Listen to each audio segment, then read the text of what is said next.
Welcome to the WHHI News. I'm Allie McNair, and here's a look at your headlines. Just days before the Iowa caucuses, former South Carolina Governor Nikki Haley and former Florida Governor Ron DeSantis took part in a one-on-one GOP primary debate Wednesday night. Former Governor Chris Christie dropped out of the race just hours before that debate, leaving the two candidates to spar over each other's policy records and campaign promises. Among the topics discussed were the economy, education, foreign policy, and abortion. Once again, former President Donald Trump, the frontrunner in the race, was absent from the stage as he held his own televised town hall. Well, plans are moving forward to improve two parks in Beaufort. This week, the City Council approved a $7.1 million hospitality and accommodation fee revenue bond to fund improvements at Southside Park, one of the city's larger parks, and Washington Park, located in the downtown area. About $6 million will be paid for upgrades at Southside Park, including a new pavilion and playground equipment. Now, two Beaufort residents question whether accommodations and hospitality taxes can be used for local park improvements, arguing that those taxes must be used to generate tourism. Beaufort's bond attorney said using those taxes for the local parks complies with state law. Colleton County Clerk of Court Becky Hill is the subject of two criminal investigations being conducted by the South Carolina State Law Enforcement Division, or SLED. Earlier this week, Fitz News reported that a SLED spokesperson told the news outlet that in addition to SLED's investigation into allegations of jury tampering by Becky Hill during Alec Murdaugh's double homicide trial, it is conducting a second investigation that, quote, revolves around allegations she used her elected position for personal gain, end quote. Well, this news comes just weeks before a hearing on whether Murdaugh should be granted a new trial.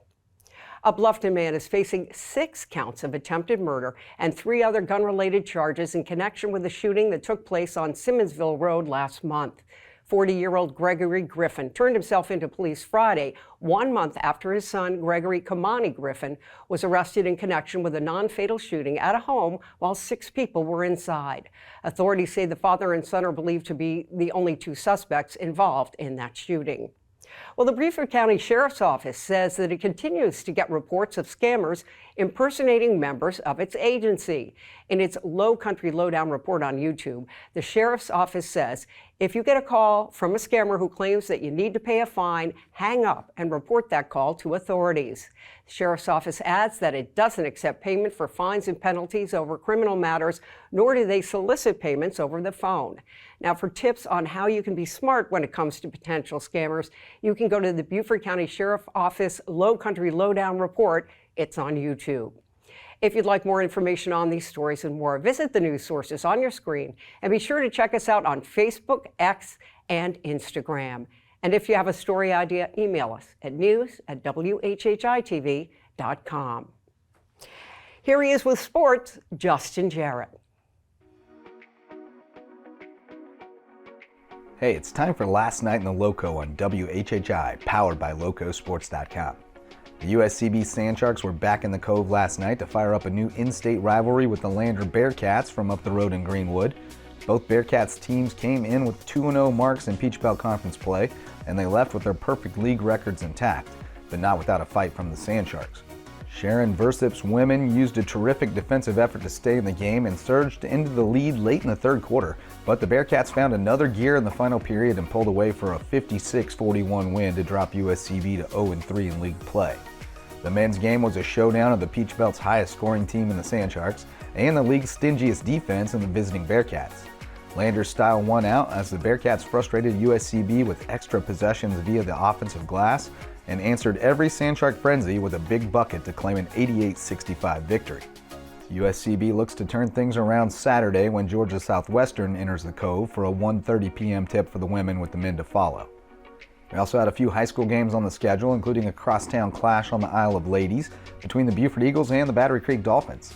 Our friends at Beaufort's Own were in the nest to broadcast a sweep for the Eagles as Beaufort edged away for a 51-46 overtime win in the girls' game, and Naeem Pope and Samari Bonds led a balanced effort as Beaufort's boys downed the Dolphins 48-42. The rematch is January 26th in the Palace. Bluffton split on the road with Lucy Beckham, with the 5th-ranked girls winning 64-48, and Beaufort Academy swept Colleton Prep with Kamira Freeman pouring in 32 points in the girls' game. She's averaging 34 over her last 2. Nice. For Lowco Sports and WHHI, I'm Justin Jarrett. Until next time, go Lowco. Great, Justin. And now with our weather, Maria Soden.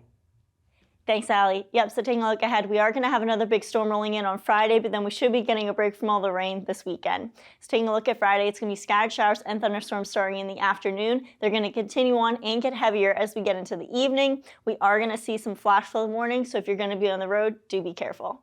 Taking a look at the temperatures, Hillnet's going to have a high 64, low of 47, Bluffton's going to have a high 67, a low of 44, and Beaufort's going to have a high 66 and a low of 44. The sunrise for Friday is going to be at 7:25 and sunset's going to be at 5:38. Looking at the beach tides, high tide's going to be at 9:44 a.m. and low tide's going to be at 5:03 p.m. Taking a look into the rest of the weekend, a little bit into next week, Saturday's going to be sunny to partly cloudy with highs in the 60s, lows in the 40s. Then come Sunday, it's going to be sunny, but we'll see the highs drop down to the upper 50s and lows in the 30s. And then come Monday, it's going to be cloudy with heavy rain starting in the afternoon, and that's going to continue on into the evening. Highs remain in the 60s, lows in the 40s. That's it for today. Let's send it back to the desk. Thanks, Maria. Stay right there. We're going to find out about a new federal law that will help companies by helping their employees pay off their student loans and save at the same time, too. Don't go away.